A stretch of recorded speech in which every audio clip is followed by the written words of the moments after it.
story is a good warning about cold weather and CO detectors. An overnight carbon monoxide leak in Fairview sends 2 people to the hospital.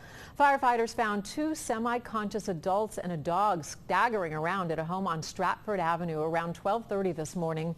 The 2 people were taken to UC Medical Center for treatment. The dog is at the SPCA until the owner is discharged from the hospital.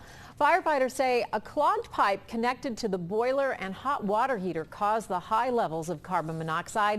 There were no carbon monoxide detectors in the building, and in the heating season, problems like this often do come to light. On the health front,